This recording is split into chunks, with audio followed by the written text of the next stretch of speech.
Bonjour tout le monde et bienvenue sur ma chaîne. Aujourd'hui, on va parler d'un sujet très important et crucial pour nous, les professionnels de la santé, la virologie. Que vous soyez aide-soignant, infirmier ou simple curieux, comprendre ces entités microscopiques est la clé de voûte de la prévention des infections associées aux soins. On va décortiquer ce qu'est un virus, comment il fonctionne et surtout comment nous pouvons l'arrêter dans notre pratique quotidienne. Saviez-vous qu'un simple lavage des mains peut inactiver la majorité des virus? Restez jusqu'à la fin pour découvrir la règle d'or et les mesures de prévention les plus efficaces.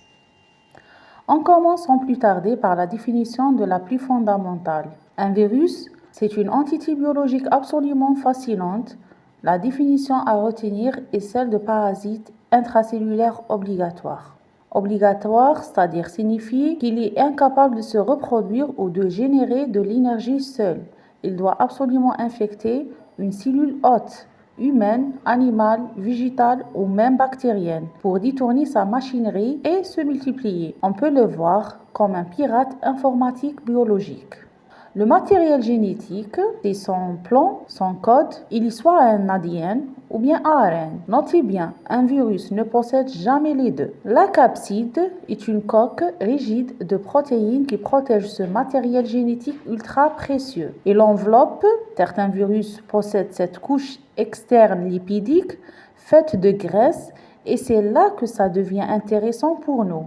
Cette enveloppe rend le virus extrêmement sensible aux désinfectants comme la solution hydroalcoolique ou le savon. Un virus sans enveloppe dit nu, comme le norovirus de la gastroentérite, est beaucoup plus résistant dans l'environnement. C'est pourquoi la désinfection des surfaces est si importante pour ces derniers. Comprendre le cycle de vie viral n'est pas juste de la théorie, c'est comprendre où et quand frapper pour stopper la propagation.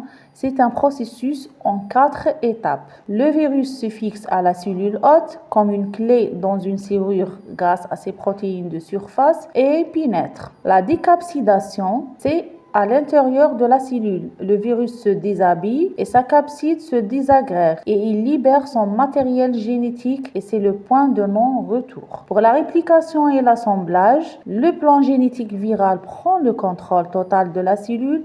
Elle a la force à fabriquer des milliers de nouveaux composants viraux. C'est l'usine de production. Et puis on a la libération. Les milliers de nouveaux virus s'assemblent et sortent de la cellule et souvent ils la détruisent, c'est-à-dire la lysent cellulaire pour aller infecter d'autres cellules et donc d'autres patients ou soignants. C'est ce processus de multiplication qui rend l'hygiène si critique, car chaque nouveau virus libéré est une nouvelle menace de transmission. La transmission est le pont que nous devons absolument rompre. Il existe 4 modes de transmission majeurs et vos mesures de prévention dépendent du mode en question. Contact direct, c'est le contact physique peau à peau avec un patient infecté. Les mesures clés, c'est le lavage des mains et le port de gants. Et le contact indirect, le plus sournois. Il passe par un objet ou une surface contaminée et qu'on appelle un FOMI, poignée de porte, télécommande, stéthoscope, etc. Exemple célèbre, c'est le norovirus gastroentérite et la mesure clé, c'est la désinfection des surfaces et du matériel.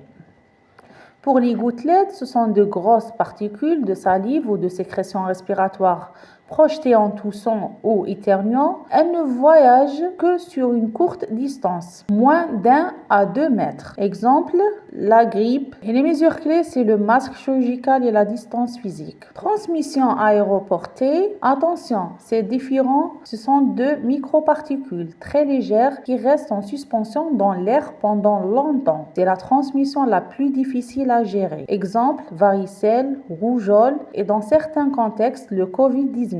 Les mesures clés, c'est le masque FFP2 et surtout, une bonne ventilation. La transmission sanguine, c'est par contact direct ou indirect avec du sang ou des liquides biologiques contaminés. Exemple, le virus de l'hépatite B, de l'hépatite C et le VIH. Les mesures clés, c'est l'application stricte des précautions standards, gants, tabliers, protection oculaire et la sécurité lors de la manipulation des objets piquants et coupants. En tant qu'aide-soignant, vous n'êtes pas juste un maillon, vous êtes le pilier central de la prévention virale.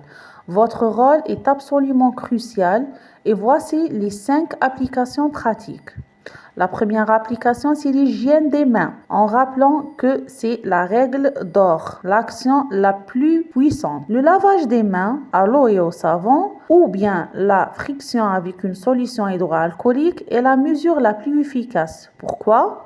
Parce que l'alcool ou le savon détruit l'enveloppe lipidique de la majorité des virus. La désinfection de l'environnement. Les virus sont survivants, ils peuvent rester infectieux sur des surfaces, c'est-à-dire on est dans la transmission indirecte, et pendant des heures ou des jours. Vous devez nettoyer et désinfecter les surfaces fréquemment touchées, comme les tables de chevet, les interrupteurs, les sanitaires, en utilisant les désinfectants appropriés. Pour l'utilisation des équipements de protection individuelle, c'est pour tout contact avec du sang, des liquides biologiques, des muqueuses ou peau non intacte. Rappel, les gants ne remplacent jamais le lavage des mains. On retire les gants, puis on se frictionne les mains. Pour le masque et la protection oculaire, c'est essentiel pour les transmissions par les gouttelettes et aérosols, en cas de varicelle ou bien de rougeole. La transmission ici est aéroportée.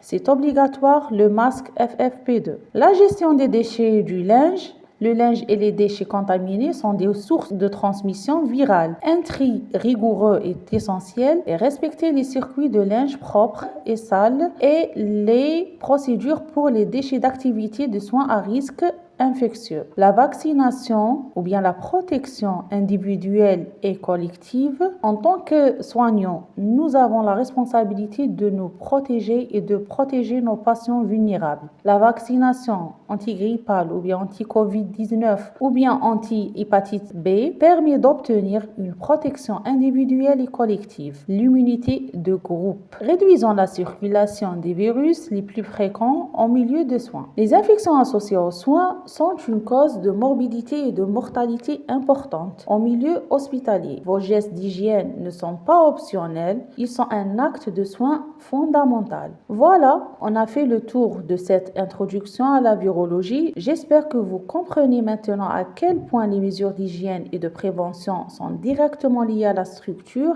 et au cycle de vie de ces entités microscopiques. Un dernier point à retenir, si vous avez un doute sur un mode de transmission, appliquez toujours les mesures de prévention les plus strictes, mieux vaut trop que pas assez. Dites-moi en commentaire quel autre sujet de soins que vous aimeriez que j'aborde et si cette vidéo vous a été utile, mettez un pouce bleu, abonnez-vous et partagez-la avec vos collègues aides-soignants et infirmiers.